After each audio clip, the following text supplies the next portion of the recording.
তো আগের পার্টে আমি তোমাদের সাথে শেয়ার করেছিলাম যে আমরা বেলুড় থেকে ঘুরে একটু বেরিয়ে আমরা দেখতে পাচ্ছ বাসের পথে উঠে গেছি। তো আমরা এখন যাচ্ছি বিরাটিতে। তো ওখানে আমাদের একটু দরকার আছে। তো যাই হোক আমাদের এখন একটু খিদে পেয়ে গেছিলো, তার জন্য আমরা একটা কেক শপে ঢুকে পড়েছিলাম। দেখতে পাচ্ছ এখন আমি নিয়েছি লাভা কেক, আর মা এখানে আরও কিছু স্ন্যাক্স আইটেম নিচ্ছিল। তো যাই হোক লাভা কেকটা অনেকদিন পরে খেলাম, আমার তো ভীষণ ভালো লাগছিলো। তো যাই হোক তারপরে অনেকগুলো স্যান্ডউইচ খেয়েছি, তারপরে আবার মানে অনেক রকম স্ন্যাক্স আইটেম খেয়েছিলাম ওখান থেকে।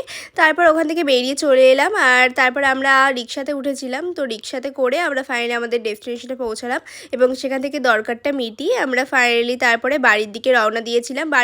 আসার সময় আমরা আর বাসে আসিনি, আমরা আসার সময়তে একটু উবের বুক করে নিয়েছিলাম। তার জন্য আমাদের আসার পথটা একটুখানি আরামদায়ক হয়েছিল আর কি। তো যাই হোক ফাইনালি আমরা দেখতে পাচ্ছ উবেরে বসে পড়েছি। তো ফাইনালি এখন আমরা যাচ্ছি স্টেশনে, বিরাটি স্টেশনে চলে এসেছিলাম আমরা। তো খুবই তাড়াতাড়ি দেখতে পাচ্ছ এখন কিন্তু বিকেল বিকেল ওয়েদারটা ছিল, আর আজকে ভীষণ গরম ছিল তার সাথে সাথে। আর সেই জন্যই দেখতে পাচ্ছি যেহেতু বিকেল পড়ে গেছিলো এই সময়, তার জন্য এখন একটু হাওয়া হাওয়া দিচ্ছিল। তাও যাই হোক এর আগে পর্যন্ত আমাদের ভীষণই কষ্ট হয়েছে সারাটা দিন, যেহেতু ভীষণ রোদ ছিল আজকে।